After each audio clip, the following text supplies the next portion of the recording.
ओम सर्वधर्मस्वरूप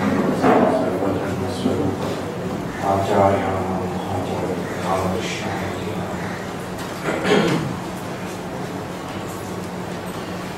প্রথমেই প্রণাম জানাই পূজনীয় স্বামী আত্মলোকানন্দজি মহারাজকে। মহারাজের নির্দেশে আজকে যে বিষয়, বক্তব্যের বিষয় হচ্ছে মনুষ্য জীবন দুর্লভ কেন। এই বিষয়ে একটু গবেষণা করতে করতে খুঁজে পেলাম শ্রীমদ্ ভাগবতে একটি অদ্ভুত শ্লোক, যেন মহারাজের এই কথা একদম সেই অরিজিনাল সংস্কৃততে এই কথাটি আছে। সেই শ্লোকটি মুক্তি স্কন্ধ, ভাগবতের একাদশ স্কন্ধ সেটাতে আছে। শ্লোকটি এরকম: নৃদেহমাদ্যম সুলভম সুদুর্লভম লভম সুকল্পম ভূর্গর্ণধারম ময়ানুকূলেন নভস্বতীরিতম পুমান ভবাভীম নতরে স আত্মহ। একটি অদ্ভুত শ্লোক। সেখানে বলছেন মনুষ্য দেহ আদ্যম, সব কল্যাণের মূল এখানে। কেন সেটা পরে বলছি, কিন্তু পরের কথাটাই আছে দুর্লভম, মনুষ্য দেহ অতি দুর্লভ। আমরা সবাই পড়েছি, পুরাণের কথা আছে যে 84 লক্ষ রকম শরীর, আজকে যেটাকে আমরা স্পিসিস বলি, এত রকম শরীর হতে পারে, তার মধ্যে মনুষ্য শরীর একটি শরীর। তো সেই 1 in 84 lakhs probability chance K calculate করে ছাত্র বাদ করলো 0.0001%, তাই কি একটা অদ্ভুত অঙ্ক বসে বাদ করলো। যাই হোক, তো অতি ভেরি ইমপ্রবাবল এই সুদুর্লভ মনুষ্য শরীর। বলছে যে এই শরীর এত সুদুর্লভ, এত দুর্লভ, অথচ আমরা পেয়েছি। যে দুর্লভ শরীর সুলভম আমরা পেয়েছি, হাতে পেয়েছি। এখন আমরা, আমাদের এখন মনুষ্য জন্ম হয়েছে। বলছেন আদ্যম, যে কোনো মঙ্গলের আদিতে হচ্ছে মনুষ্য জন্ম। এখানে দুটো জিনিস হয়, ধর্ম এবং মুক্তি, ধর্ম এবং মোক্ষ। বাকি সব অন্য অন্য পশু শরীরে হতে পারে, ভয় নিদ্রা মৈথুনম এগুলো সব, আহার এসব হতে পারে পশু শরীরে। কিন্তু মনুষ্য শরীরে, একমাত্র মনুষ্য শরীরে ধর্মকর্ম হতে পারে এবং ভগবান লাভ, মুক্তি হতে পারে। ঠাকুর বলছেন মানুষ কি কম জিনিস গা, ঈশ্বর চিন্তা করতে পারে। দেখো বলছে হাতি এত বড় জীব, ঈশ্বর চিন্তা করতে পারে না, কিন্তু মানুষ ঈশ্বর চিন্তা করতে পারে। মনে হতে পারে অতি সাধারণ কথা, ছেলে মানুষের মতো কথা বললেন, কিন্তু এটা একটা ভাববার মতো। বাকি সব জিনিস অন্য শরীরে হতে পারে, কিন্তু ভগবান লাভ এবং ধর্মকর্ম এই মনুষ্য শরীরেই সম্ভব। আর একটা অদ্ভুত কথা যে আমাদের জ্ঞান মুদ্রা, চিন মুদ্রা, এই আমাদের বলে এই হচ্ছে জ্ঞান মুদ্রা, উপদেশ মুদ্রা। দক্ষিণামূর্তি শিব নাকি এই মুদ্রা, সেই স্তোত্রতে শঙ্করাচার্য লিখছে মুদ্রায়া ভদ্রায়া। দক্ষিণামূর্তি শিব আত্মজ্ঞান, ব্রহ্মজ্ঞানের এই মুদ্রা। কাজে মনুষ্য শরীরে দুটো জিনিস সম্ভব। একটা হচ্ছে ধর্মকর্ম, ভালো কাজ, এমনকি যে সিভিলাইজেশন, অ্যানথ্রোপোলজিস্ট বলছেন সমগ্র সিভিলাইজেশন এই শরীরের কয়েকটি বিশেষতার জন্য সম্ভব হয়েছে। বেদে আছে ক্রতুময়ম অয়ম পুরুষঃ তস্মাৎ ক্রতুম ব্রবীত। ক্রতু মানে টেকনিক্যালি ক্রতু মানে হচ্ছে যোগ্য, কিন্তু এটা আরো একটু ওয়াইডার সেন্সে আমরা নিতে পারি ধর্মকর্ম, যে কোনো ভালো কর্ম ক্রতু। স্বামী বিবেকানন্দ আরেকটু মডার্ন ভাবে বলছেন power will come, glory will come, goodness will come, all that is great and excellent will come when this sleeping soul is roused to self-conscious action.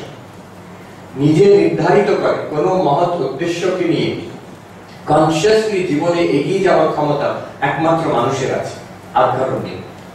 ঠাকুর বলছেন হাতি এত বড় জীব, ঈশ্বর চিন্তা করতে পারে না। মানুষ কি কম জিনিসটা, ঈশ্বর চিন্তা করতে পারে। শুধু ধর্মকর্ম নয়, শুধু মনুষ্য যে সিভিলাইজেশন তৈরি করেছি শুধু তা নয়, ভগবান লাভ করতে পারে। জন্ম মৃত্যু রূপ যে চক্র আছে, এই যে 84 লক্ষ জন্ম, বিভিন্ন রকমের শরীর, এই চক্র থেকে বেরোবার ক্ষমতা একমাত্র মানুষের আছে। এই রকম দুর্লভ শরীর ভাগবতে বলছেন সুলভম আজ আমাদের হাতে এসেছে। তারপরে কি বলছেন? প্লবম। প্লবম মানে নৌকো, ছোট নৌকোকে প্লবা বলে, যেটা এক পার থেকে আরেক পার নিয়ে যেতে পারে। তো এই একটা নৌকো ভগবান যেন নির্মিত করেছেন আমাদের জন্য, জীবাত্মাকে ভবসাগর পার করার জন্য। সেই নৌকোটা হচ্ছে মনুষ্য শরীর। আর কি বলছেন? সুকল্পম, কি সুন্দর শরীর করে দিয়েছেন, দুটি হাত, দুটি পা, দুটি চোখ, এইভাবে সুন্দরভাবে শরীর গঠন করে দিয়েছেন। কত কি কাজ করতে পারি, কত রকম চিন্তা করতে পারি, আমাদের কত রকম গবেষণা করে কত কি আবিষ্কার করতে পারি, ধর্ম কর্ম সাধন ভজন ভগবান লাভ পর্যন্ত করতে পারি। সুকল্পম, ওয়েল ডিজাইনড।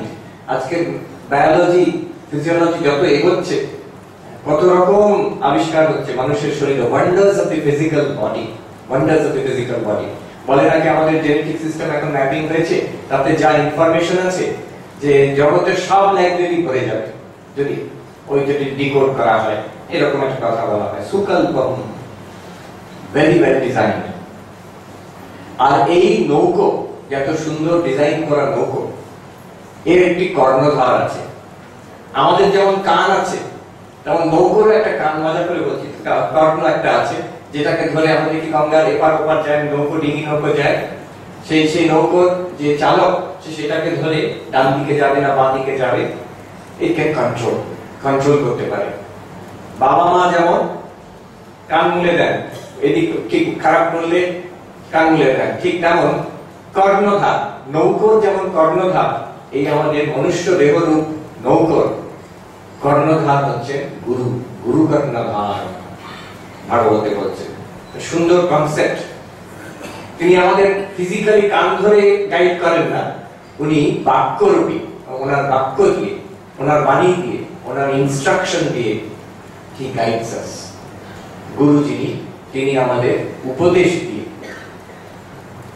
গুরু মুদ্রা এটা বলা হয়, দক্ষিণামূর্তি স্তোত্রতে আছে, এই যেটা জ্ঞান মুদ্রা বললাম, এর একটি ব্যাখ্যা বলছি যে আমাদের একটা স্থূল শরীর আছে, তারপরে একটা সূক্ষ্ম শরীর আছে, একটা কারণ শরীর আছে। এই তিন শরীরের সঙ্গে যখন আমি মিশে আছি তখন জীব তিন শরীরের সঙ্গে মিশে আছে, এই আমি অহম মিশে আছে।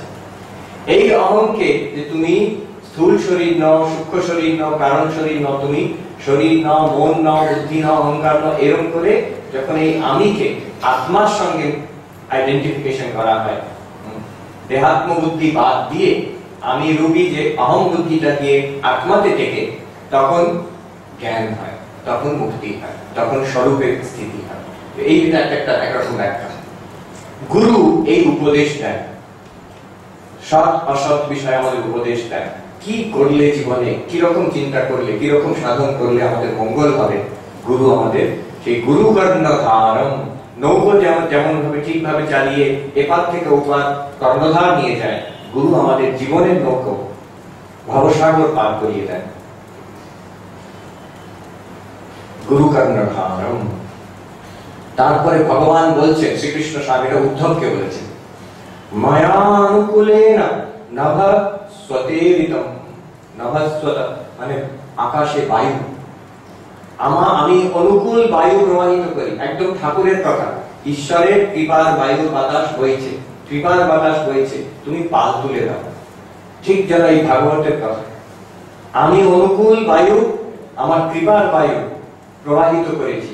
শ্রীকৃষ্ণ বলছেন উদ্ধবকে, পুমান ভবাব্ধিম নতরে, এত ব্যবস্থার পরে তুমি যদি ভগবান লাভ না করো, ভবসাগর পার না করো, সা আত্মহা, it is equal to suicide. It is equal to suicide. আত্মঘাতী, আত্মহা মানে আত্মঘাতী। যে এত ব্যবস্থার পরে এই জীবনে ভগবান লাভ না করে, সেটা হচ্ছে আত্মহত্যার সমতুল্য। এরকম কথা উপনিষদে আছে। ঈশোপনিষদে আছে আসূর্যানামতে লোকান্ধেন তমসাবৃতা তাতংস্তে প্রত্যাভিগচ্ছন্তি ये के च आत्महना जनाः।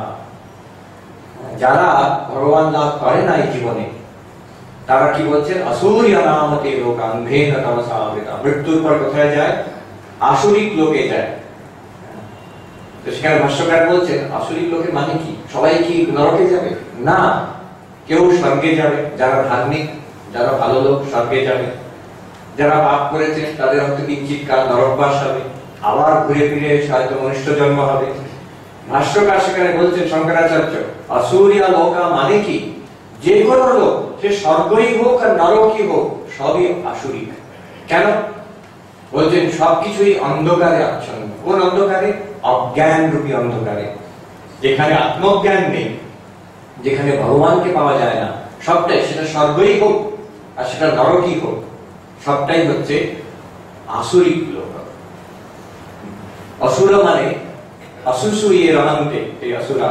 অসু মানে এখানে হচ্ছে ইন্দ্রিয়। ইন্দ্রিয় সুখে যারা ব্যস্ত হয়ে আছেন, মেতে আছেন, তাদের অসুর বলা হচ্ছে।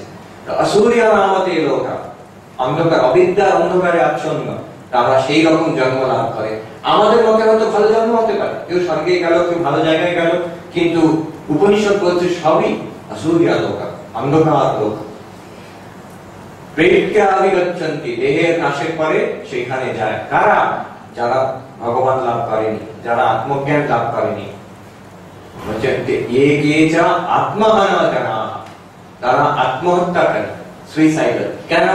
সেখানে ভাষ্যকার ব্যাখ্যা করছেন যে আত্মজ্ঞান লাভ করলে যে সচ্চিদানন্দ, চিদানন্দ রূপক শিবোহম, আমার যে অনন্ত স্বরূপের অনুভব, যে আমার পরমানন্দ স্বরূপের অনুভব, দুঃখের পারে যাব আমি, এই সব যে আমি অনন্ত, আমার কাম ক্রোধ লোভ মোহ নেই, আমি শুদ্ধ বুদ্ধ মুক্ত স্বভাব, এই লাভটা বলছেন আদর্শ যেন লুপ্ত হয়ে যায়, যেন সেইটাকে আমি, সেটা যেটা আমার হাতের থেকে বেরিয়ে গেল, যেন সেই আত্মাকেই আমি হারিয়ে ফেললাম, সেই অর্থে আত্মঘাতী। কেন উপনিষদে আছে ইহা যে রবেদি তথা সত্যমস্তি নচেদিহা বেদি মহতি বিনষ্টি। বলছেন যে এই জীবনেই ভগবানকে পেয়েছে, সে সত্য লাভ করেছে, মানে সৎ স্বরূপকে লাভ করেছে, অমর হয়েছে। আর যদি না পায়, যদি ভগবান লাভ না হয়, মুক্তি না হয় এই জীবনে, বলছে মহতি বিনষ্টি, মহান তার অনর্থ, লস। কি লস? ভাষ্যকার সেখানে বলছেন লস আর কিছু নয়, এই জন্ম মৃত্যু রূপ যে চক্র, জন্ম জরা ব্যাধি মৃত্যু, এই চলতে থাকবে, মহতি সন্ততি, এই একটা ক্রম চলতে থাকবে। আবার জন্ম হবে, সেই শরীরের কষ্ট, বার্ধক্য, আবার মৃত্যু, আবার জন্ম, চলতে থাকবে যতক্ষণ না আমাদের স্বরূপ জ্ঞান হয়। গতকালকে একটা মেডিকেল কনফারেন্স, ডাক্তারদের সব অডিয়েন্স, মানে এরকম অডিয়েন্স আরো বেশি, সবই ডাক্তার। সেখানে আলোচনার মধ্যে আমার একটা বক্তব্য ছিল, আর অন্যরাও সব বললো, আর টপিক ছিল কষ্ট, পেইন। আর পেইন মানে কেমন পেইন? ক্রনিক পেইন, যে পেইন বাত কিংবা ব্যাক পেইন কিংবা আরো যেসব পেইন আছে যে সহজে সারে না আর কন্টিনিউয়াসলি থেকে যায়। ওখানে গেলে আপনারা একদিকে অবাক হবেন, একদিকে ভয়ও পাবেন। এই জন্য যে ডাক্তাররা কি বলে এই বিষয়ে শুনলে, ডাক্তাররা বলছে প্রথম কথা, সারবে না, আমরা জানি এটা সারবে না। আমাদের এখনো ক্রনিক পেইন, বিভিন্ন রকমের ক্রনিক পেইন হয়, কোনোটাকে আমরা কিওর করার উপায় পাই, আমরা সেটাকে we can manage it। একজন ডাক্তার বললেন পেইন সবাইকারই আছে, যদি বলো যে তোমার পেইন নেই, আমি বলবো there's something wrong with you, তোমার শরীরটা কি বেঁচে আছে? শরীরটা যদি বেঁচে থাকে তাহলে পেইন আছে। কোনো না কোনো রকম ছোটখাটো অসুবিধে, কষ্ট সারাদিনের মধ্যে একটু তো অনুভব হয়, আর কারো খুবই কষ্ট। যত বয়স হয় বিভিন্ন রকম ছোটখাটো ব্যাধি আসে। গীতাতে আছে দুঃখ মানে কি? জন্ম মৃত্যু জরা ব্যাধি দুঃখ দোষানুদর্শন। জ্ঞানের লক্ষণ দিতে গিয়ে বলছেন যে জন্ম মৃত্যু জরা ব্যাধি এগুলো হচ্ছে দুঃখ, এটা যে জেনেছে তার জ্ঞান হওয়ার সম্ভাবনা আছে। ডাক্তার বলছে এটা এটা ঠিক করা যাবে না, হাউ টু ম্যানেজ, এটাকে কি করে আমরা ম্যানেজ করব, সেই নিয়ে আলোচনা ছিল, ভেরি ইন্টারেস্টিং। সেখানে বলছেন যে একজন ইংল্যান্ড থেকে এসেছিলেন সাইকোলজিস্ট, লেটেস্ট টেকনিক্স নিয়ে কথা হচ্ছে। আমি একটা জিনিস জানতাম না, এখন সবাই নাকি ইংল্যান্ডে খুব পপুলার হয়েছে। ওরা বলছেন acceptance commitment therapy. Acceptance commitment থেরাপিটা কি, আমার খুব কৌতূহল হলো। খুব সুন্দর তিনি বললেন যে প্রথম কথা হচ্ছে আমার এই কষ্ট আছে শরীরে, এটাকে আর একটু অ্যাকসেপ্ট। আমরা বলছেন ওরা বলছে, আমি ইংল্যান্ডে বলছি আমরা ডাইরেক্টলি পেশেন্টকে এডুকেশন, মানে এই যে ওষুধগুলো আগে আপনাকে বলে দিই যে এর কতটা কিওর এফেক্টিভ হওয়ার চান্স আছে, কতজনকে পার্সেন্টেজ ওয়াইজ এফেক্ট হতে পারে, কতজনের কেসে কোনো এফেক্ট হয় না। বলছেন এরকম বলার পরে অনেক পেশেন্ট বলে তাহলে থাক, দরকার নেই। আমরা ভাবি ডাক্তারের কাছে যাবো, উনি কিছু না কিছু দিয়ে দেবেন, ঠিক হয়ে যাবে। ওখানে ওরা বলেন যে প্রথমে আমরা জানিয়ে দিই যে এই এই অপশন আছে। এক একটা মেডিসিন, নাম করা মেডিসিন, বলছে অনলি 50% কেসেসে এফেক্ট হয়, মানে 50% পপুলেশনে কোনো এফেক্টই হবে না সেটা। আমাকে একজন ডাক্তার বললেন এরকম ক্রনিক পেইন আসে, আমরা কি করি জানেন মহারাজ, আমরা একটার পর একটা মেডিসিন দিয়ে যাই, ওটাতে কোনো এফেক্ট হবে না, আমরা জানি। কি জন্য আমরা করছি ওটা? আমরা সময় কি, বাইং টাইম। আমরা জানি শরীর নিজেকে নিজে it can cure itself and get accustomed to it. আস্তে আস্তে শরীর মানিয়ে নেয় যে অল্প অল্প কষ্ট থাকবে। আর অনেক খুব সুন্দর সুন্দর আলোচনা হলো। প্রথম হচ্ছে অ্যাকসেপ্টেন্স। আরো দেখাচ্ছেন একটা চার্ট করে, মাঝখানে ছোট্ট সার্কেল হচ্ছে পেইন, আসল কষ্টটা ওইটুকু, তার উপরে হচ্ছে আরেকটু বড় সার্কেল অ্যাংজাইটি, এই বুঝি কষ্ট এলো, তাতে আরো কষ্ট বেড়ে যায়। তারপরে হচ্ছে যে সোশ্যাল ফ্যাক্টরস, যে আমি শরীর খারাপের জন্য এই করতে পারছি না, অমুক জায়গায় যেতে পারছি না, এই খাবার খেতে পারছি না, এই সব অ্যাটিটিউডস এন্ড সোশ্যাল ফ্যাক্টরস এগুলো আসছে, সেগুলো কষ্টটাকে আরো বাড়িয়ে দিচ্ছে, সেটা আরো বড় সার্কেল। এরকম করে 3-4টে সার্কেল উনি আঁকলেন, যার মধ্যে আসল পেইনটা ওইটুকু, বাকি সব কষ্টের জন্য দায়ী হচ্ছে যেগুলো পেইন না, যেগুলো আমরা চাপিয়েছি তার উপরে। এটা করার পরে নেক্সট কি বললেন উনি? কমিটমেন্ট। কমিটমেন্ট মানে কি? এবার কোনো একটা ভালো কাজ, ভালো জীবনের উদ্দেশ্যের প্রতি কমিটমেন্ট করা। বলছেন একটা উনি এক্সাম্পল দিলেন, একজন জন বলে পেশেন্ট ইংল্যান্ডে, তিনি ব্যাক পেইন, বহুদিন কাজ করেছেন, তাতে ব্যাক পেইন হয়েছে। এখন নিজের মনে খুব একটা সন্তান, আমি কাজ করতে পারছি না, ফ্যামিলির জন্য কিছু করতে পারছি না, সারাক্ষণ ভয় যে আবার এক্ষুনি ব্যাক পেইন আরম্ভ হবে কোথায়। তাকে জিজ্ঞেস করা হচ্ছে যে আচ্ছা ব্যাক পেইন না থাকলে আপনি কি করতেন? তাহলে I would spend some more time with my children, with my family. আচ্ছা তাহলে ব্যাক পেইন থাকতে থাকতে ওইটা আরেকটু করতে আরম্ভ করুন, যেটা করতে চাইছেন আপনি, ব্যাক পেইনের জন্য বলছেন করতে পারছেন না, ব্যাক পেইন থাকুক, তার সঙ্গে একটু একটু করতে আরম্ভ করতে পারেন কি? সে তখন বলছে হ্যাঁ করতে পারি, একটু করতে পারি। এই যে কমিটমেন্ট, অ্যাকসেপ্টেন্স, দুঃখ আছে, কষ্ট আছে, কিন্তু একটা হাইয়ার পারপাস জীবনে, এর মধ্যেই আমি আরম্ভ করি এখন কমিটমেন্ট। Acceptance commitment therapy. আমার শুনে কি মনে হলো জানেন? গীতাতে শ্রীকৃষ্ণ অর্জুনকে মোক্ষম কথা বলে দিয়েছেন, প্রাপ্য ইমাম অসুখম লোকম ভজস্ব মাম। এই যে লোক, এই যে জন্ম, এই যে সংসার তুমি পেয়েছো, নামটাও দেখুন, অসুখম মানে দেখুন দুঃখ, কিন্তু নামটা দেখুন আমাদের বাংলাতে অসুখ। প্রাপ্য ইমাম অসুখম লোকম, এই যে জন্ম, এতে অনেক দুঃখ আছে, অনেক কষ্ট আছে, অনেক রোগ ব্যাধি আছে। এটা পেয়ে কি করতে হবে? এর কি রেমেডি? কোনো রেমেডি নেই, কোনো রেমেডি নেই। there is no correction to this। তাহলে কি করতে হবে? ভজস্ব মাম। এখানে কমিটমেন্ট সাধারণভাবে কথা না বলে বললেন এক খুব precise, hold on two god, ভগবানকে ধরো। এখানে প্রাপ্য ইমাম অসুখম লোকম ভজস্ব মাম, শ্রীকৃষ্ণ বলছেন অর্জুনকে। এখানে বলছেন যে এরকম না করে সে আত্মঘাতী, এই সুযোগ যে হারিয়ে সে স্বর্গেই যাক নরকেই যাক। সেই ভাগবত ওই জায়গায় আরেকটি শ্লোক আছে, বলছেন সেখানে স্বর্গের দেবতারা কি চায়, নরকে যারা কষ্ট পাচ্ছে তারা কি চায়। বলছেন স্বর্গিণোপ্যেতমিচ্ছন্তি লোকং নিরয়ণস্তথা সাধকং জ্ঞান ভক্তিভ্যাম উভয়ং তদ সাধকং। বলছেন যে যারা স্বর্গবাসী তারা কি চায়, মনুষ্য দেহ চায়। যারা নরকে কষ্ট পাচ্ছে তারা কি চায়, মনুষ্য দেহ চায়। নরকে কষ্ট পাচ্ছে তারা কি ভাবছে, বিভিন্ন কষ্ট নরকে আমরা পড়ি, পুরাণে আছে। এই গোলকধাম খেলা একটা ঠাকুর খেলতেন, সেই ঠাকুর থাকতেন, সেটা অন্যান্য যারা সব যুবকরা আসতো খেলতো, সেই লাটু তারপরে অন্য সবাই, কেউ নরকে গিয়ে পড়ছে, কেউ গোলকে পৌঁছে যাচ্ছে, এসব আমরা কথা বিতরতে পাই। সেই গোলকধাম এখন কেউ খেলে না, কিন্তু তার একটা খেলার একটা সেট আমি বেলুড় মঠে দেখেছি, পুরানো, খুব পুরানো। একজন হিস্টোরিয়ান আবার সেটা দেখতে এলেন, ছবি তুলতে। তো তার মধ্যে সব অনেক পুরনো, সেটা ছবি আঁকা আছে, নরকের ছবি আঁকা আছে, বিভিন্ন রকম নরক, পাতাল, বিতল, সুতল, রসাতল, তলাতল, এসব আছে।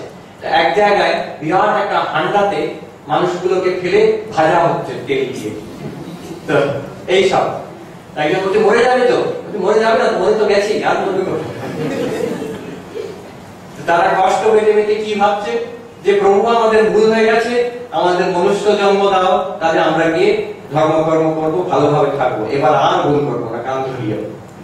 এইরকম একটা কল্পনা। নরকবাসীরা চাইছে মনুষ্য জন্ম, আর স্বর্গবাসীরা তারা সব রকম সুখ পেয়ে they have become boring, কোনটাই আর ভালো লাগছে না। সমারসেট মমের সেই কথা আমার খুব ইন্টারেস্টিং মনে হয়। তিনি সমারসেট মম নাম করা ইংলিশ নভেলিস্ট ছিলেন। তিনি এক জায়গায় লিখছেন যে if you chase pleasure single mindedly, very soon you will find nothing pleasing anymore. একভাবে পুরো এনার্জি দিয়ে যদি তুমি ফুর্তি, মজা, আনন্দ ভোগ করার চেষ্টা করো, ভোগ করার চেষ্টা করো, very soon you will find nothing pleasing anymore. কোনটাই ভালো লাগবে না।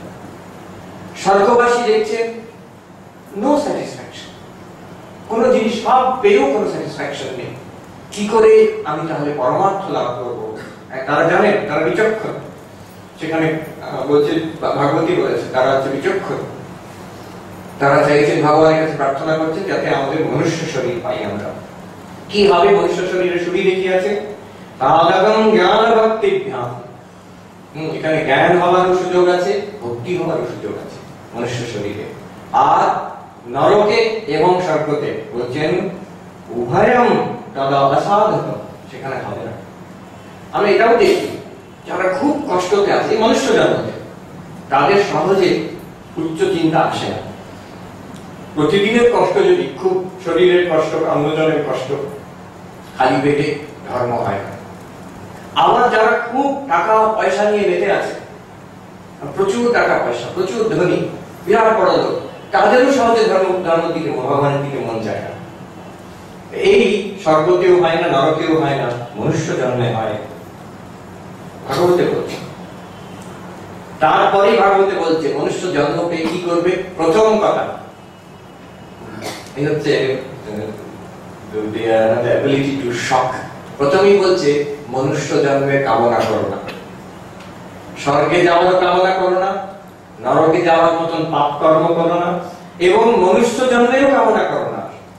এবার উঠে পড়ে সাধন ভজনে লাগো, যাতে জন্ম মৃত্যু চক্র থেকে মুক্তি পেতে পারি।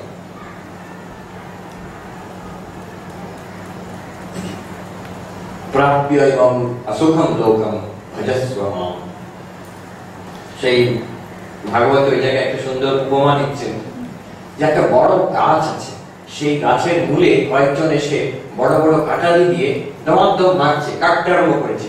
গাছের উপরে যেমন পাখি বাসা ছেড়ে পালিয়ে যায়, ঠিক তেমনই বলছেন যমরাজ এসে প্রতিনিয়ত আমাদের জীবনের মূলে ওই কালরূপী কুঠার দিয়ে আঘাত করে যাচ্ছে। যে বিচক্ষণ মানুষ, যে বুঝতে পারে, সে উঠে পড়ে লাগে সাধন ভজনে, ভগবানকে পাওয়ার জন্য লাগে। যে বুঝতে পারে না, সে ভাবছে আমি বেশ আছি। ঠাকুর বলছেন যে পরমাত্মা কেমন, ভগবান কেমন, তিনি অন্তর্যামী, তিনি ভেতরে আছেন। তিনি কি করছেন? বলছেন একজন খেটে খুঁটিয়ে পড়াশোনা করে বড় চাকরি জোগাড় করলো, তখনকার দিনে বলছে কত 1,500 টাকা মাইনে নাকি ডেপুটির চাকরি জোগাড় করলো, আর ভাবলো আমি বেশ আছি। ভেতরে অন্তর্যামী বললেন তুমি বেশ থাকো। বয়স হয়ে গেল, রিটায়ারমেন্ট হলো, শরীর খারাপ, আস্তে আস্তে সব মোহ কেটে গেছে, ভাবছেন যে জীবনটা চলে গেল, আমি কি করলো। ভেতর থেকে অন্তর্যামী বলছেন তাই তো, কি করলে। ভগবানের এইরকম, যে যা চাই ঠিক তাই পাবে। প্রাপ্য এবং অসুখম লোকম ভজস্বমাম। এইখানে আমাকে ভাবতে হবে যে আমার এই যে জীবন পেয়েছি, এই জীবনে আমার মূল কোথায়, আমার what is the centre of my life. আমি জীবনে কি চাই, আমি জীবনে কি করেছি সেটা বড় কথা না, আমার কিরকম জ্ঞান আছে, বিদ্যা আছে সেটাও বড় কথা না, ভেতরে ভাব কি। একজন উত্তরাখণ্ডের সাধু খুব সুন্দর বলেছিলেন, এই তখন হরিদ্বারে আমরা, তিনি বলছেন যে মানুষের মধ্যে 3টি ধারা আছে, একটি ভাব ধারা, একটি কর্মধারা, আর একটি জ্ঞান ধারা। কর্মধারা, জ্ঞান ধারা, তুমি কি কাজ করো আর কি কর্ম করো, কি কি কি তোমার জ্ঞান, এই দুটো। বলছেন ইসমে हमको कोई दिलचस्पी नहीं है, তুমি কত কি জানো, কত শাস্ত্র পড়েছো, কত ডিগ্রি আছে, এটা আমার জানার দরকার নেই। তুমি কি কাজ করো, তুমি গরিব মানুষ না বড় কাজ করছো বড় কোম্পানিতে, এটাও আমার জানার দরকার নেই, हमको दिलचस्पी नहीं है। बताओ भाव क्या है, তুমি বলো তোমার ভাব কি, কি চাও। ভাব কি মানে ভিতর থেকে কি চাও, অনেস্টলি। বলছেন যে মন্দিরের পূজারী পুরোহিত মশাই পুজো করছেন, তিনি তার জ্ঞান, তিনি পণ্ডিত মশাই, তিনি অনেক সংস্কৃত জানেন, অনেক শ্লোক জানেন, যে ভগবতমুখী তার জ্ঞান। তার কর্ম কি, তিনি দিনরাত পুজো করছেন, ভগবত সেবা করছেন, তার কর্ম ভগবানকে নিয়ে। কিন্তু ভাব যদি হয়, পুজো করার সময় ভাবছেন আজ কত টাকা পাবো, সেই নিয়ে ঘরে ছাদের মেরামত করবো, ছেলেকে ইংলিশ মিডিয়াম স্কুলে ভর্তি করতে হবে, এই সংসারের চিন্তা খারাপ না, কিন্তু চিন্তাটা যদি ওইখানে থাকে, তার ভাব হচ্ছে সংসারের দিকে। আর সেই সাধুটি বলছে সংসার তোই প্রাপ্ত হবো, সংসারই পাবে, আবার সেই জন্ম মৃত্যু চক্রতে ঘুরতে থাকবে। আর বলছে সেই মন্দিরের বাইরে একজন হয়তো ঝাড়ু দিচ্ছে, তার কাজ হচ্ছে অতি সামান্য, সে ঝাড়ুদার, তার জ্ঞান কিছুই না, হয়তো ক্লাস 8 ফেল, ক্লাস 8 পাস করেনি, কিন্তু সে ভাবছে আমি ভগবানের সেবা করছি এইভাবে, সত্যি সত্যি ভাবছে।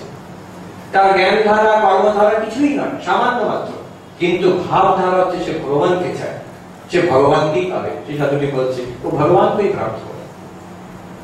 জয়রামবাটিতে এরকম ছিলেন একজন মায়ের সময়, তিনি পরিষ্কার করতেন আশ্রমে এসে। আর একবার শ্রী মাকে তিনি জিজ্ঞেস করেছিলেন যে আমার কি কিছু হবে না, তো মা বলেছিলেন তাকে যে তুমি এরকম ভাবে, কেন হবে না, তুমি নিশ্চয়ই হবে তোমার, আর তুমি এরকম ভাবে এই কাজটি ছেড়ো না, ভগবানের সেবা এইভাবে করেছো। অনেক বয়স তখন একজন মহারাজ আমাকে বলেছেন এই ঘটনা, তখনকার যিনি বড় মহারাজ জয়রামবাটি আশ্রমে, তিনি বলেন যে আপনাকে আর আসতে হবে না, আপনি বহু বছর সেবা করেছেন, ঘরে থাকুন, আমরা টাকা পয়সা পাঠিয়ে দেবো। তখন উনি বলছেন যে না বাবা, আমি এটা টাকার জন্য করছি না, এটা আমাকে মা বলে গেছেন, আমি এই জন্য করে যাচ্ছি, যতদিন পারবো আমি করে যাব। তারপরে যখন একদিন তিনি এলেন না, দেখা গেল তার মেয়ে এসেছিলেন আশ্রমে, ঝাড়ু দিচ্ছেন। সাধুরা জিজ্ঞেস করলো কি হলো বাবা, কিন্তু বাবার খুব শরীর খারাপ, আসতে পারছে না। সাধুরা গিয়েছিলেন তাকে দেখা করতে, শেষ অবস্থা প্রায়। আর শেষ অবস্থায় মায়ের দর্শন পেয়েছি, যে মা বলে গেছিলেন এটা করে যেও সারা জীবন। ভাব ধারা, আমি ভেতরে কি চাই। এই উপনিষদ, গীতা, ভাগবত সব এক কথায় বলছে, সব শাস্ত্র, কোন শাস্ত্র আজ অব্দি বলছে না এই মনুষ্য জীবনের উদ্দেশ্য টাকা রোজগার করা।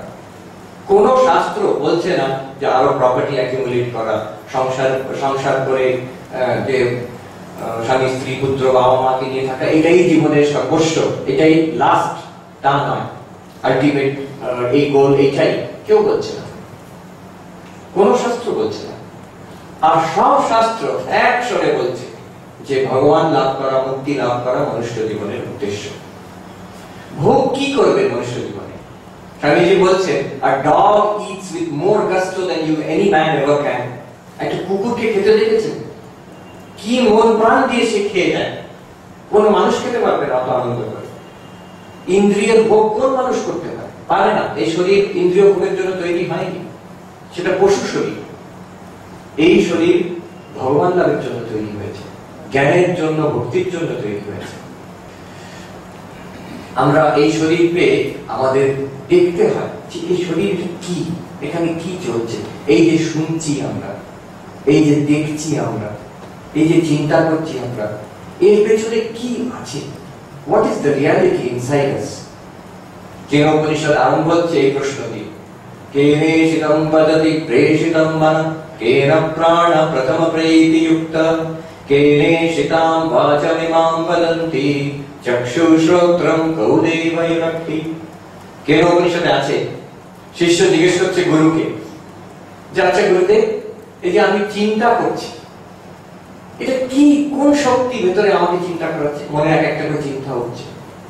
এই যে কথা বলছি, কেনেশিতাম বাচমিমাম বদন্তি, কোন শক্তি, কি আছে ভেতরে যে আমাকে এই কথা বলাচ্ছে, enables me to talk?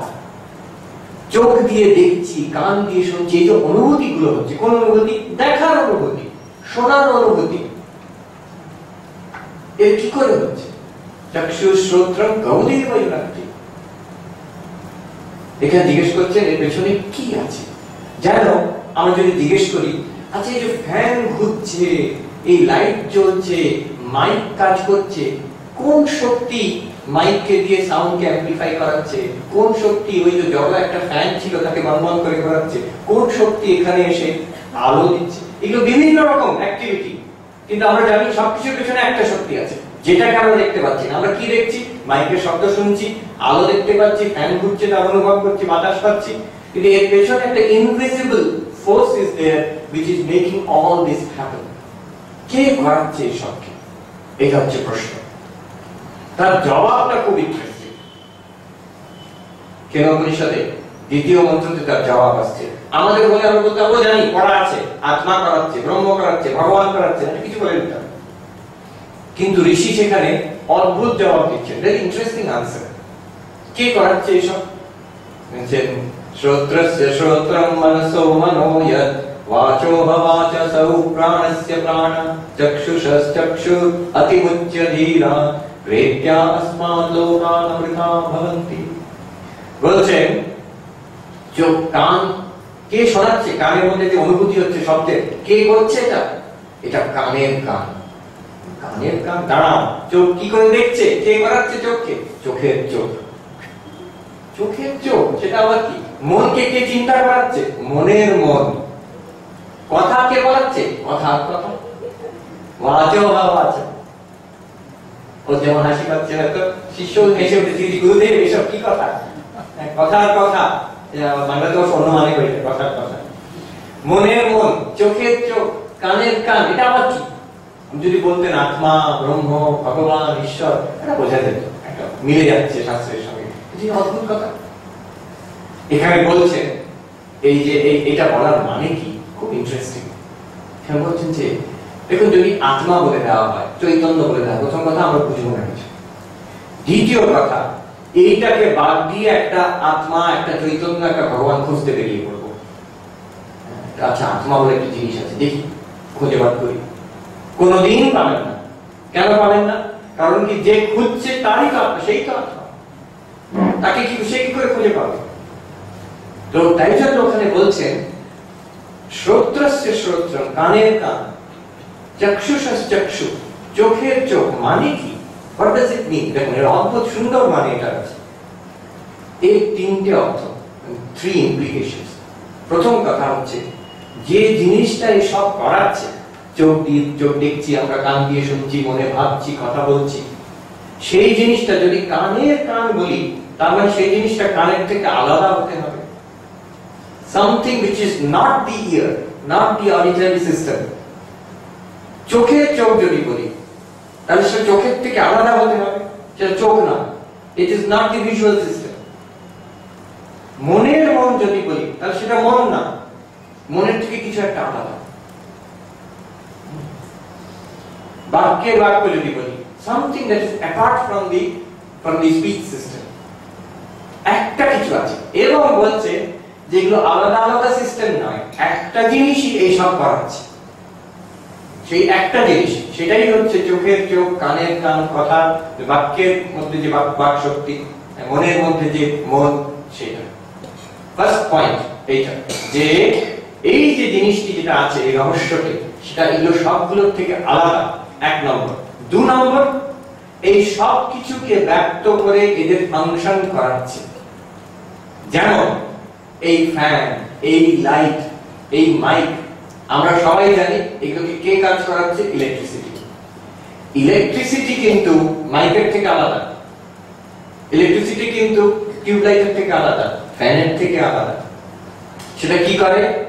এই মাইককে পারভেজ দি মাইক, এটাকে ব্যক্ত করে, মাইকের কাজ এখানে করাচ্ছে। আলোকে, টিউবলাইটকে ব্যক্ত করে সেখানে আলো দিচ্ছে, ফ্যানকে ব্যক্ত করে সেখানে ঘোরাচ্ছে এবং হাওয়া দিচ্ছে। এমন একটি জিনিস আছে যেটি আমাদের ব্যক্ত করে, যেটা এই চোখ, কান, মন থেকে আলাদা হয়েও চোখ, কান, মন, আমাদের সব সর্বেন্দ্রিয়কে ব্যক্ত করে তাদের প্রত্যেকের কাজ করাচ্ছে। দ্বিতীয় পয়েন্ট। প্রথম পয়েন্ট, এই সব কিছুর থেকে ওগুলো আলাদা, ওই একটি জিনিস আছে। আর দ্বিতীয় পয়েন্ট হচ্ছে এই সব কিছুকে ব্যক্ত করে চালাচ্ছে। চালাচ্ছে কেমন ভাবে চালাচ্ছে? সেখানে ভাষ্যকার বলছেন, যেমন আমরা কেউ মাইককে চালাচ্ছি, কম্পিউটার চালাচ্ছি, তেমন না। কেউ একজন অপারেটর বসে যন্ত্র চালাচ্ছেন, তেমন না।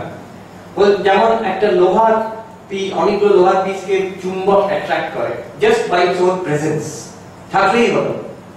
সেই সচ্চিদানন্দ বস্তু আছে, তার জন্যই এসব কাজ হচ্ছে, এসব সম্ভব হচ্ছে। দ্বিতীয়। তৃতীয় জিনিসটা আরো মজার।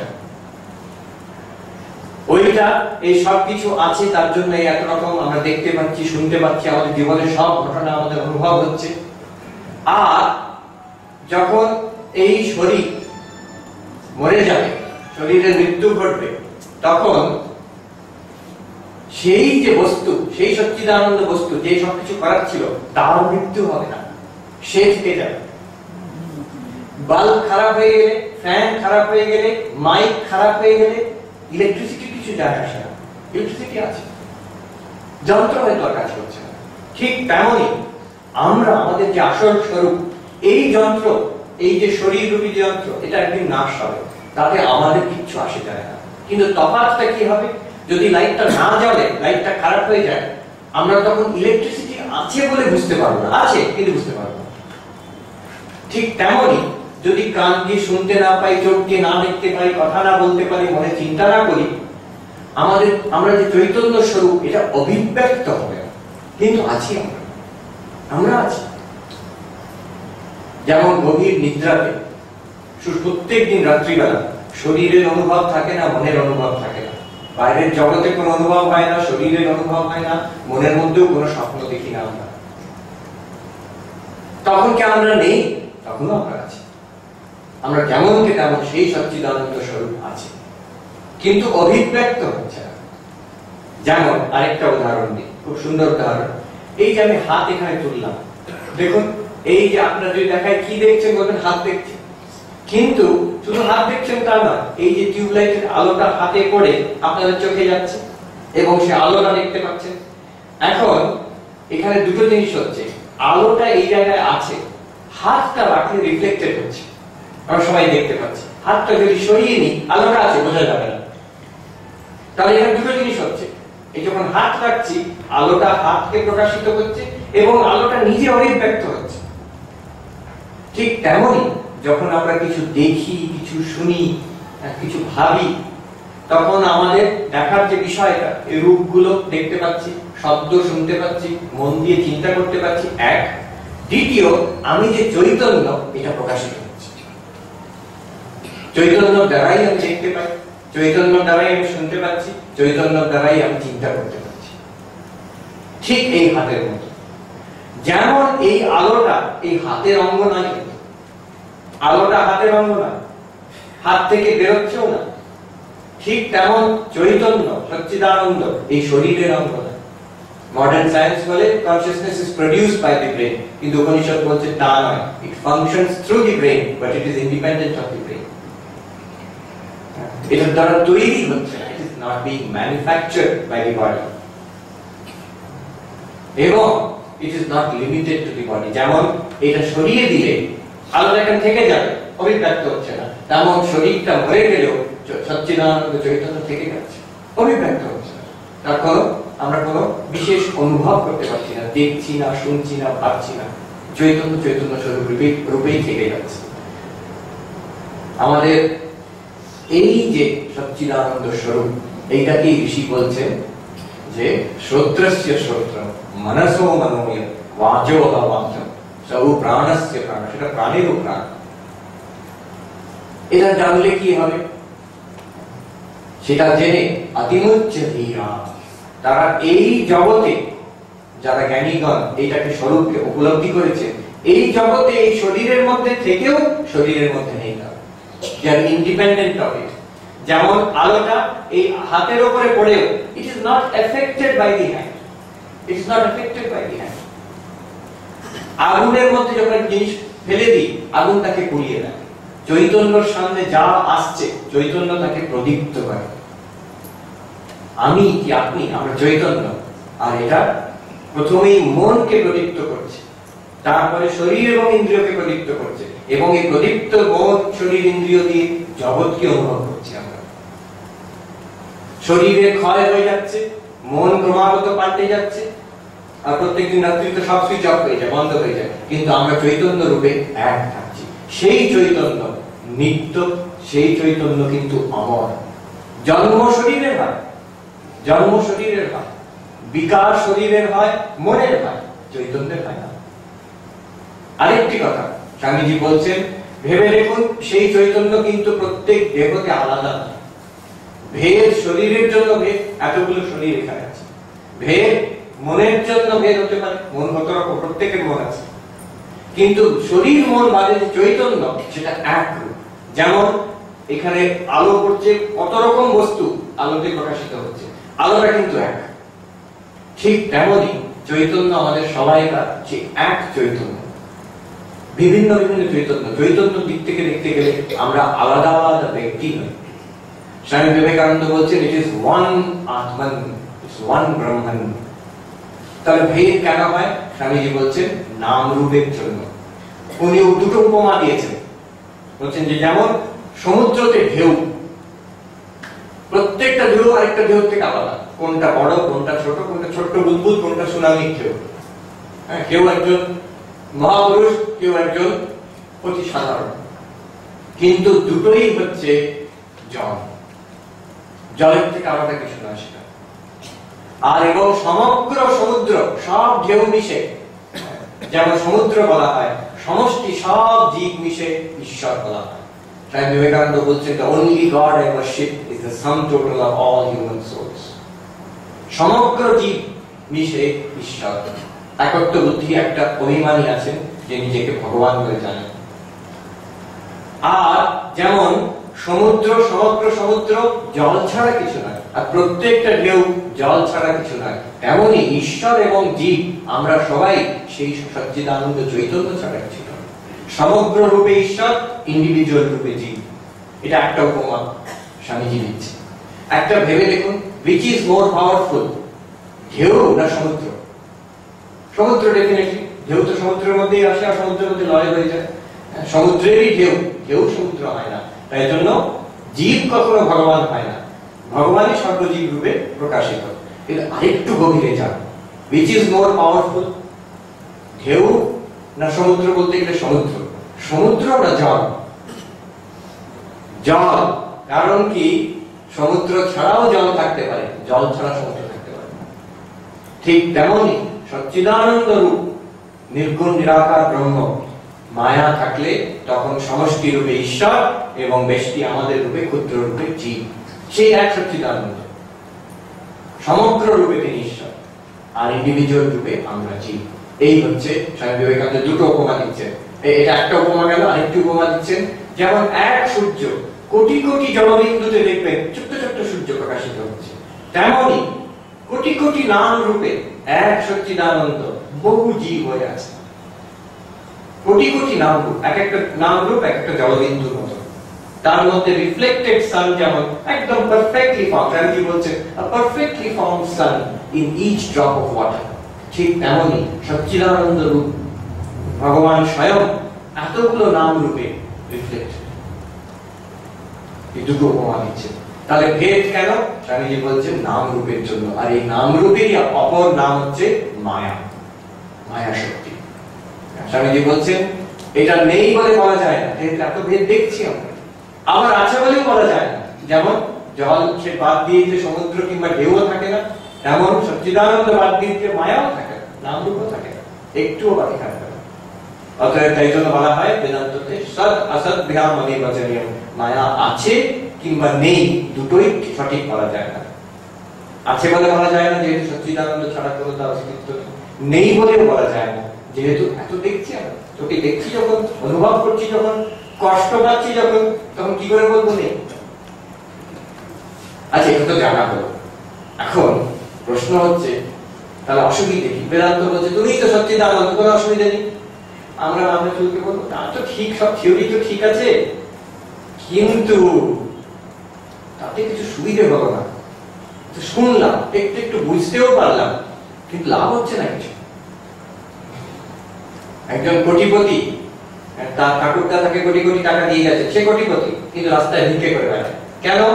কোন ব্যাংকে আছে জানি না, কোন ব্যাংকে আমি জানি ঠাকুরদা দিয়ে গেছেন, সত্যি কথা আমি কোটিপতি, কিন্তু কোন ব্যাংকে আছে, পাসবই কোথায় আছে আমি জানি না, কাজে ভিক্ষেতে হবে, ভিক্ষে করতে হচ্ছে। আমাদের ঠিক সেই রকম, আমি সচ্চিদানন্দ, ঠিক কথা, আমার জন্ম নেই, মৃত্যু নেই, আমি শরীর নই, মন নই, শ্রোত্রস্তে শ্রোত্র মনস মনোময়, কিন্তু যেই কানে কাটা হলো ডাক্তার বাবুর কাছে যেতে হবে, যেই খিদে পেটে একটু বলে খেতে হবে, কাজে আমার ঠিক লাভ হচ্ছে না।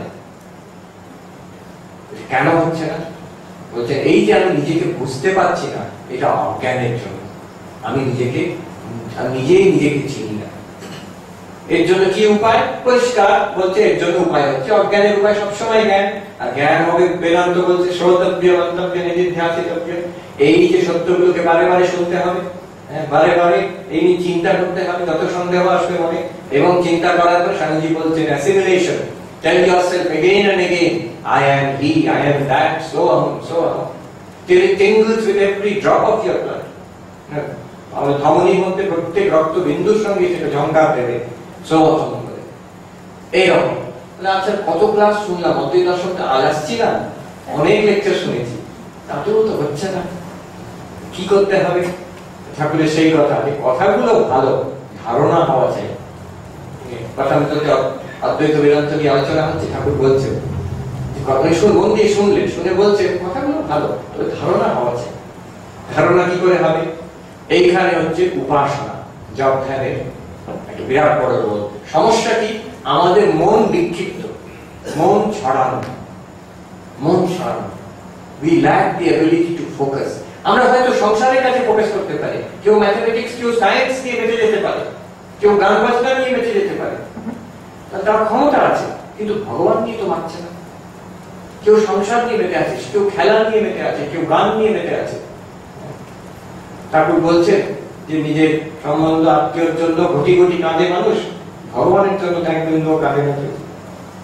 ভগবানে মন দিতে পারছি না আমরা, সেইখানে উপাসনা জপ ধ্যানের প্রয়োজনীয়তা। এক টানা ভগবানের চিন্তা করা, দিনে অন্তত সকাল দিকে গুরু যেমন বলেছে, তাতে কি হবে? মন যে বিক্ষিপ্ত, একাগ্র হবে। সেখানেও অর্জুনকে যখন শ্রীকৃষ্ণ বলছে, আমাদের মতনই অবস্থা অর্জুনকে যখন শ্রীকৃষ্ণ বললেন, অর্জুন যেন একটু মাথা ঝুঁকে বলছেন এটা খুব কঠিন, এই যে যোগ আপনি শেখালেন আপনার আমাকে, বলছেন এটা মানব দুর্নিগ্রহণ চালানো। আপনি যে যোগ শেখালেন মনকে কন্ট্রোল করার জন্য, জপ ধ্যান, মানব বলছেন যে মন বায়ু দুষ্করম, মনের নিগ্রহ যেন বায়ুকে কন্ট্রোল করার মতো। আর ভগবান বলছেন ঠিক বলেছে, তুমি ঠিক বলেছো, কিন্তু অভ্যাসেন বৈরাগ্যেন যুক্ত কৌন্তেয়, অভ্যাস এবং বৈরাগ্যের দ্বারা নিয়মিত সাধন ভজন, এবং যে ওই ঠাকুর বলছেন তিনজন মাতাল রাত্রিকে নৌকায় বসে ডাকছে, সকালবেলা দেখলো নৌকো যেখানে আছে সেখানেই রয়ে গেছে, কারণ খুলতে ভুলে গেছে, তারা সারা রাত টেনেছে। ঠিক তেমনই আমরা ওই সকাল দিকে টেনে যাচ্ছি, কিন্তু ওখানে বাধা আছে, খুঁটি দেওয়া বাধা আছে, যা উদ্দেশ্য। সেই বাধা আছে মনের মধ্যে। আমরা অনেক কামনা বাসনা ঠেসে ঢুকিয়েছি, অনেক রাবিশ সারা জীবন। ভাবুন, একটা খাবার খেতে গেলে কত সাবধানে খাই আমরা। রাস্তায় পড়ে আছে, কেউ খাবে? কখনো না। ছোট বাচ্চাও খাবে না।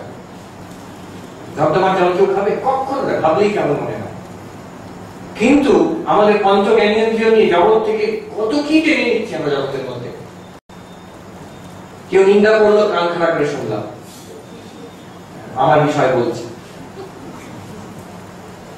আমি নিজে দেখেছি, একবার ব্রহ্মচারী খুব সিনিয়র প্রবীণ সন্ন্যাসী, উনি হেঁটে যাচ্ছেন, সেখানে স্টুডেন্টরা আছে। যেদিক দিয়ে আমি হেঁটে যেতাম, আমি ব্রহ্মচারী ওনার সঙ্গে হাঁটছি। মহারাজ বললেন, আজ এদিক দিয়ে চল। অন্য দিক দিয়ে গেলাম। মহারাজ কেন এদিক দিয়ে গেলেন? ওখানে আমি শুনতে পেয়েছি ছেলেরা আমার বিষয়ে কথা বলছে, ওদিক দিয়ে যাওয়া উচিত। উনি উল্টো বলছে, ওরা কথা বলছে, আমি শুনবো না। দেখুন, এটা ঠিক উল্টো। ওনার কোনো কৌতূহল নেই। They are talking about me. Let them talk. কোনো অসুবিধা। আমরা অন্য দিক দিয়ে চলে যাই। হ্যাঁ, এই যে কামনা বাসনা আমরা ঢুকিয়ে রেখেছি। কেউ নিন্দা করলো, আবার প্রশংসা করলো, সেটাও শুনতে চাই না। আমার বিষয় বলছে, বাহ। আবার যে খারাপ কোন জিনিস জগতের মধ্যে, খবর কাগজে ভর্তি আছে, সে বেশ আমরা সেটাকে রসিয়ে টানছি ভেতরে। সেগুলো নর্দমার জল খাওয়ার মতো। খেলে যেমন পেট খারাপ হবে, ঠিক তেমন এই জিনিসগুলো কেন মনে টেনশন হচ্ছে, মন খারাপ কেন হচ্ছে, ডিপ্রেশন কেন হচ্ছে, জবধানে মন বসছে না কেন, এটা সোজা কথা। এই জন্য বসছে না। এটার জন্য কি করতে হবে? জবধানে মন বসছে না, কি করা যাবে? সেখানে বলছেন চিত্তশুদ্ধি দরকার। পূজা, মানুষের সেবা করা, বিভিন্ন রকমের যে ধর্মকর্ম করা, তাতে মন পরিষ্কার হয়। একজন সাধু বলছেন যে उत्तराखंड में महात्मा जी समाधि आसान है, 2 मिनट में आपका समाधि लगा देंगे। समाधि हो तो खूब सोजा, আপনাকে 2 মিনিটে সমাধি শিখিয়ে দেব। শর্ত ये है कि शुद्ध मन लाइए, शुद्ध चित्त लाइए। এইটাই কন্ডিশন, মনকে শুদ্ধ করে আনবে। তো হয়ে গেল সারা জীবনের কাজ সেটা। শুদ্ধ চিত্ত, মন পরিষ্কার। একটা আমরা শুধু একটা কল্পনা করতে পারি, জবের আসনে যখন বসছি, যদি এইরকম ভাবি আমরা, আমার কিচ্ছু চাই না যখন। এটা করা উচিত নয় যে মোবাইল ফোনটা অন আছে, এই ফোন এলো কি না, না, অফ করে বন্ধ করে রেখে দিই, আল্লাহর মধ্যে ঢুকিয়ে দিই। দরকার নেই আমার ওটা কোনো জিনিস দরকার নেই। মনে যখন যদি কিচ্ছু চাই না, চুপ করে যখন বসবেন, দেখবেন যা যা চাই সেগুলো মনে এক এক করে ভেসে উঠবে, এক এক করে অটোমেটিক্যালি ভেসে উঠবে। সেগুলোকে না করে দিতে, না আমার দরকার না, নাই পাবো জীবনে, অনেক কিছু তো হয়েছে জীবনে। এটা বুদ্ধিস্ট ওই একটা মেডিটেশনের কথা আমি কখনো বলি, যে আমরা যে আজকে দুপুরে যা খেয়েছি, সামনে যদি দেখি এত ভাত, এত ডাল, এত চচ্চড়ি, এত তরকারি, কালকে রাত্রিরে যা খেয়েছি, অ্যাডিক্ট টু দ্যাট, এত রুটি, এত দই, পায়েস যা আছে, কালকে দুপুরে যা খেয়েছি সেটা একটু অ্যাড করে আস্তে আস্তে বাড়ছে। এক সপ্তাহ ধরে যা খেয়েছি, ভাবুন কতটা হবে। আমি শুধু এক মাস ধরে যা খেয়েছি, ঘরের মধ্যে আর ধরবে না, তখন বাইরে যেতে হবে। বালতি বালতি ডাল, হ্যাঁ, হান্ডাতে ভর্তি ভাত আর চচ্চড়ি, কত কত কি খেয়েছি, পায়েস। আর সারা বছরে যা খেয়েছি, গত বছর আমি একা, জন্ম থেকে আজ অব্দি 25 বছর, 30 বছর, 40, 50, 60 বছর ধরে যা খেয়েছি, ভাবুন কত খান যদি সাজাই। এটা তো ফ্যাক্ট, এটা তো কল্পনা না। আমি খেয়েছি। আমাদের রামায়ণ মহাভারতে কোনো রাক্ষস তো খেতে হবে না, যত খেয়েছি। This is only food.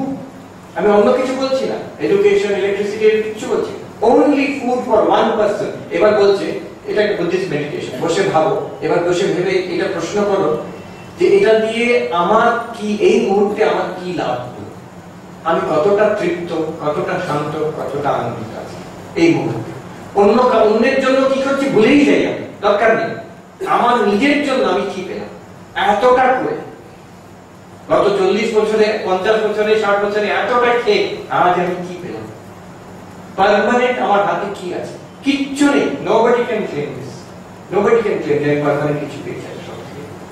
তাহলে এতটা করে এবং কিছুই হচ্ছে না, যখন মনে মনে এই বাসনা আসবে, এটা চাই, ওটা চাই, দরকার নেই, বিদায় হও। যদি আমার সারা জীবনে ওগুলো না হয় কিচ্ছু যায় আসে, অনেক তো হয়েছে। তারপরে অ্যাংজাইটি আসবে, এটা হবে না তো, ওটা হবে না তো, you give blank cheque, worst case যা হতে পারে সব হোক, সব হোক, আমার কিচ্ছু দরকার নেই, হেলথ, ফ্যামিলি যা হবে হোক, ভগবানের হাতে ছেড়ে দিলাম। মানুষের দুর্ঘটনা হচ্ছে না সারা পৃথিবীতে, হোক, হলে হবে। এই যখন করবেন অদ্ভুত জিনিস হবে, কিন্তু দেখবেন মনে হঠাৎ হালকা হয়ে যাবে, খুব হালকা হয়ে যাবে মন। মন যেন একটা খাঁচার মধ্যে পাখি ছিল, ফ্রিডম হয়ে গেল, কিচ্ছু চাই না, I am not at all dependent on the world. তারপরে মনকে বলতে হবে, মন তুই যা চিন্তা করতে পারিস সেটা দিয়ে কোনো লাভ হবে না, জীবনে কিচ্ছু লাভ হবে না, একমাত্র ভগবত চিন্তা ছাড়া। যদি চিন্তা করতে হয় ভগবত চিন্তা, আর কোন ভগবানের নাম, ভগবানের রূপ। আর এটাকে কল্পনা নয়, you see it as a fact। এইভাবে যদি ধ্যান করতে বসি, তখন মন বসবে গভীর, কিছুক্ষণের জন্য হলেও গভীর ধ্যান হবে। এইরকম মন একটু cultivate day by day, day by day. সেই মন দিয়ে যখন এই উপনিষদ, বেদান্ত শ্রবণ, মনন নিধিধ্যাসন করবো, ঝট করে ধরবে। সেই মনে ধরার যে ক্ষমতা, ঠাকুর বলছেন এরা এত কি জপ করে, আমি তো একবার বলে, এই দেখো আমি বাঁ হাতে জপ করছি, একবার ঘোরাতে না ঘোরাতে সমাধিস্থ হয়ে যাচ্ছে, তাতে আমাদের ডিসঅ্যাপয়েন্ট হওয়ার কিছু নেই, সেটা ঠাকুরের মন বলে দেখাচ্ছে, এটা সম্ভব, মানুষের সম্ভব। বলছে মনের দোষ নেই, আমরা এত মনকে দোষ দিই, মনকে খারাপ তো আমরাই করেছি। মন যদি স্বভাবে, তার যদি সত্যগুণ, মন স্বভাবে কিন্তু সত্যগুণ। বেদান্ত সার যদি আমরা পড়ি দেখি মনের সৃষ্টি সত্যগুণ থেকে হয়েছে, সত্যগুণ ডাইরেক্টলি ভগবানের কাছে নিয়ে যায়। ঠাকুর জিজ্ঞেস করছেন, এবার হাজরাকে জিজ্ঞেস করছেন, আচ্ছা অনেক মজা করতেন, কার কত সত্যগুণ? বলছেন যে সত্যগুণ সাদা, রজগুণ লাল, তমগুণ কালো। তমগুণ আর রজগুণ সংসারে ভাসিয়ে দেয় মানুষকে, সত্যগুণ ভগবানের কাছে নিয়ে যায়। তো ঠাকুর জিজ্ঞেস করছেন হাজরাকে, আচ্ছা কার কত সত্যগুণ হয়েছে বলতো? হাজরা বলছেন যে নরেন, উনি জানেন যে ঠাকুর খুব নরেনকে ভালোবাসে, তো নরেনের 16 আনা। ঠাকুর খুশি হয়েছে, হ্যাঁ নরেনের 16 আনা। তারপরে হাজরা বলছে আমার, মানে হাজরা নিজে, আমার 1 টাকা 12 আনা, নরেনের থেকেও বেশি। তারপরে ঠাকুর বলছেন আর আমার, তোমার এখনো লালচে মারছে, মানে তোমার পুরো হয় তোমার 12 আনা, তোমার এখনো 16 আনা হয়। সত্যগুণ যখন হয় তখন এই শ্রবণ মনন নিধিধ্যাসন, যা বলি আমরা এই উপনিষদের তত্ত্বগুলো স্বতঃস্ফূর্ত ভাবে শুনলেই মনে হবে এটাই তো সত্য, দিস ইজ দ্য ট্রুথ। তখন পরিষ্কার অনুভব হবে এই যে এত ভেদ, এর পেছনে এক সত্তা আছে। বেলুড় মঠের কাছে একটা মেলা হয়, সেখানে ওই চিনির খেলনা পাওয়া যায়, তো বাচ্চারা কেনে, বা হাতি, ঘোড়া, আর বাচ্চারা সেখানে বায়না করে আমার বাঘটা কিনবো, দোকানদার বলছে হয়তো বাঘটা কুড়িয়ে গেছে, হাতি আছে আর মানুষ আছে। মা বলছে আরে সব তো এক, নিয়ে নাও। বাচ্চা বাড়ি রেখে যাচ্ছে, এক কি করে হবে, বাঘ আর হাতি এক হয়ে গেল, বাঘ আর মানুষ এক হয়ে গেল। মার দৃষ্টি হচ্ছে চিনির দৃষ্টি, সবটা তো চিনির তৈরি, আর যে ছেলের দৃষ্টি, বাচ্চার দৃষ্টি হচ্ছে এটা হাতি, এটা বাঘ, এটা মানুষ। এই যে দৃষ্টি, সেগুলো থাকছে, মা তো দেখতে পাচ্ছে, মা ছেলের সঙ্গে খেলতেও পারে ওই খেলাগুলো নিয়ে, কিন্তু মা জানে সবটাই হচ্ছে চিনি। ঠিক তেমনই সত্যগুণী যে সাধক, তখন আমাদের পরিষ্কার বোধ হবে যে তফাৎ নেই বেশি, মানুষের মানুষের তফাৎ নেই, পেছন দিকে এক সচ্চিদানন্দ আছে। এক সাধকের কথা কালকে শুনছিলাম, সাধু বলছিলেন, পুরানো দিনের সাধক, দক্ষিণ ভারতে, তিনি গুফার মধ্যে থাকতেন, অনেক ভক্ত যাওয়া আসা করতো। একদিন রাত্রিরে গুফায় চোর ঢুকেছে, তারা ভেবেছে ভক্তরা আসে অনেক কিছু দিয়ে যায় নিশ্চয়ই, গেছে তো তারা যা বাসনপত্র ছিল সব লুকিয়ে নিয়েছে, আর সাধুকেও পিটিয়েছে লাঠি দিয়ে, তারপর চলে গেছে। তারপরের দিন তো হই হই লাগলো, ভক্তরা গেছে না, সেই অনেক ছোটাছুটি করছে, 20 টাকা হয়েছে, সব হয়েছে। 20 টাকা হয়েছে আমি জানি না, সেটা একটু আমি অ্যাড করে দিলাম। ভক্ত একজন বলছে সে সাধুকে যে মহাত্মাজি এটা তো খুব খারাপ হলো, যে তুই নিবি একটা সাধুকে মারতে হয় এরকম, হ্যাঁ তুই চুরি করছিস, সাধুকে মার পেটাবি। তখন সে হেসে বলছে সাধুটি, তফাৎ কি আছে, তোমরা ফুল দিয়ে আমাকে প্রণাম করে শ্রদ্ধা জানাও, সে লাঠি দিয়ে আমাকে শ্রদ্ধা জানিয়েছে। হি মিনস ইট। উনি এত উঁচু থেকে, ঠাকুর বলছেন যে মনুমেন্টের উপর থেকে দেখলে সব এক মনে হয়। তিনি এত উঁচু দৃষ্টি থেকে দেখছেন যে একজন জীব, তার মনে ভালোবাসা আছে, সে ফুল দিয়ে আমাকে পায়ে হাতে প্রণাম করছে। আরেকজন জীব, সেই চৈতন্য, সেই মনের মধ্যে এমন লোভ আছে, ভয় আছে, হিংসা আছে, সে আমার জিনিস কেড়ে নিয়ে আমাকে লাঠি দিয়ে মারছে। এক চৈতন্যের খেলা, তার কাছে কোন কথা এতটা উপরে মানুষ উঠতে পারে। তখন এক বোধ হয়, সমদৃষ্টি এসে যায়। তখনই টাটা মাটি টাটা এক, সেই সমদৃষ্টি আসে। পেছনে এক সচ্চিদানন্দের খেলা তখন দেখতে পারে। তখন সুখ দুঃখের তফাৎ মনে হয় না, সুখ দুঃখের তফাৎ মনে হয় না। এবার আমার জিজ্ঞেস করছেন ঠাকুরকে যে আপনার কি কষ্ট হচ্ছে, ক্যান্সার? ঠাকুর দেখিয়ে বলছেন হ্যাঁ, এখানে বড় ব্যথা, খেতে পারি না। হরি মহারাজ বলছেন আমি তো দেখছি আপনি মহা আনন্দে আছেন মশাই। ঠাকুর হেসে বলছে ও সালাদ বের হয়েছে। উনি দুদিক দেখছেন, ক্যান্সারও দেখছেন, শরীরে কষ্ট আছে এটাও দেখছেন, সেই খেলাটাও করে যেতে পারেন। আবার অতিমুচ্চ ধীরা, কেন পরিষদের ভাষায়, এই শরীরের থেকে, এই শরীরের কষ্ট, ক্যান্সার হয়েছে ভীষণ কষ্ট, সেটা সবটাই ঠিক, কোনটা ম্যাজিকের মতন কিওর হয়ে যাচ্ছে না, সেটা আছে। হি ট্রান্সেন্ডস ইট। অতিমুচ্চ মানে সেখানে থেকে, তার মধ্যে থেকে, সেটা না, তার উপরে মন তুলে নিতে পারে। মহাপুরুষ মহাদেব সেই হাঁপানি হচ্ছে কাশিতে, সাধুরা জিজ্ঞেস করছে যে মহারাজ বড় কষ্ট হচ্ছে, সকালবেলা বলছেন, হেসে বলছেন না, কাল রাত্রিরে ছিল, বাবা বৈদ্যনাথ এসে, বাবা বিশ্বনাথ এসে দুটো আলাদা করে দিয়েছেন। দুটো আলাদা করে দিয়েছেন মানে শরীর মন একদিকে, আমি সচ্চিদানন্দের দ্রষ্টা। শরীরে কষ্ট আছে, এটা সম্ভব, এটা সম্ভব। এই হচ্ছে এই যে অতিমুচ্চ ধীরা, শরীরের মধ্যে থেকেই জীবন মুক্তির আনন্দ। শরীর নিজের মতন থাকবে, তার জন্ম হয়েছে, তার বার্ধক্য আছে, তার মৃত্যু আছে, আমি সবটারই দ্রষ্টা, আমি আনন্দ স্বরূপ।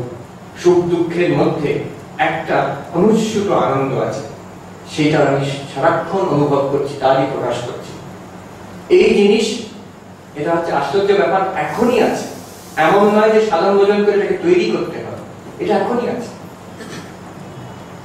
সাধু বলেছিলেন, বিশ্বরূপ, we are missing it 1000 times every second।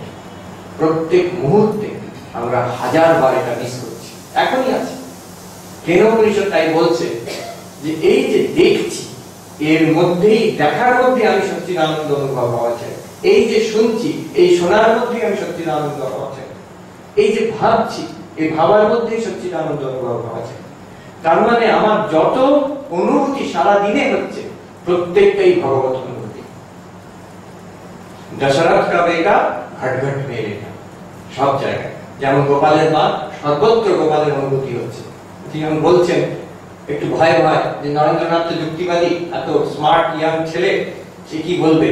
ঠাকুর লাগিয়ে দিয়েছেন, বলো এসব কি বলছে, সব দিকে গোপাল দেখে। নরেন কিন্তু নিজেকে আটকাতে পারে না, চোখে জল এসে গেল, বলছে হ্যাঁ মা তুমি সবই ঠিক দেখছো, ভুল না, এটা সম্ভব। কেন উপনিষদ বলছে প্রতিবোধম বিদিতম মতম অমৃতত্বম অমৃতত্বম বিন্দতে। বলছেন প্রত্যেক বোধে, বোধে বোধে যে অনুভব করে ভগবান। কোন বোধে? যে কোনো বোধে। প্রার্থনা করছি, ধ্যান করছি, ভগবত অনুভব হচ্ছে, শুধু তা নয়, চোখে মানুষকে দেখছি, ভগবত অনুভব হচ্ছে। রোগের জ্বালা হচ্ছে, ভগবত অনুভব হচ্ছে। ঠাকুর মুখে জিলিপি দিচ্ছেন, ভগবত অনুভব হচ্ছে। এক অনুভব, বাইরের যে অনুভব, সবটাই হচ্ছে সচ্চিদানন্দেরই প্রকাশ। শ্রোত্রস্য শ্রোত্রম, প্রত্যেক শব্দের মধ্যে আত্মা অনুভব। চক্ষুষস চক্ষু, প্রত্যেক রূপের মধ্যে ভগবানকে দেখছি। প্রত্যেক চিন্তার মধ্যে সেই সচ্চিদানন্দের প্রকাশ। এই যদি হয়, প্রতিবোধ বিদিতম মতম অমৃতত্বম বিন্দতে, প্রত্যেক বোধের মধ্যে ভগবত অনুভব হলে এই অমৃতত্ব লাভ, এই ভগবান লাভ, এই স্বরূপ লাভ। আমি শ্রী শ্রী ঠাকুরের কাছে প্রার্থনা করি, এই মনুষ্য দেহ আমরা পেয়েছি তার কৃপা। তিনি খুব প্রবীণ সাধু বলেছিলেন, সেই কথা দিয়ে শেষ করছি। এক কথাই বলেছিলেন, যিনি এতটা করেছেন তিনি কি বাকিটা করবেন না? তার কাছে প্রার্থনা করবে যাতে বাকিটা করে দেন। সেই বাকিটুকু যাতে আমাদের এই জীবনে হয়, এই প্রার্থনা করে আমি শেষ করছি। ओम शांति शांति शांति। हरि ओम तत्सत्। श्री राम कृष्ण।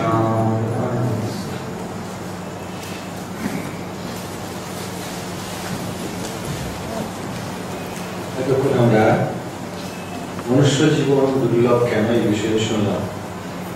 অনেকে মনে করবেন আমাদের বয়স তো অনেক বেশি হয়ে গেছে, এখন কি করার আছে, হতাশ হয়ে যাবো, সুইসাইড করবো। সুইসাইড তো অলরেডি আগে হয়ে গেছে, জানতে পারিনি বলে। কিন্তু এখন স্বামীজি ইন্সপায়ার টক্সে বলছেন, what has been lost in time can be gained by speed। আর একজন ব্রহ্মচারী রঘুনাথন থেকে জিজ্ঞেস করেছে, মহারাজ 30 পেরোলেই ফর্সা, মহারাজ বলেছেন বল বুদ্ধি ভরসা, 30 পেরোলেই ফর্সা, আমাদের 30 পেরিয়ে গেছে, কি করবো? তখন একটা কথা রঘুনাথন বলেছিলেন, don't allow your mind to cross the age 30। শরীরের বয়স বাড়ো, don't allow your mind to cross the age 30। এটুকু বলে মহারাজকে ধন্যবাদ দিয়ে আমি সবাই প্রার্থনা জানিয়ে শেষ করছি। মহারাজ প্রণাম নেন না, ওইখান থেকে হাজির করে নমস্কার জানিয়ে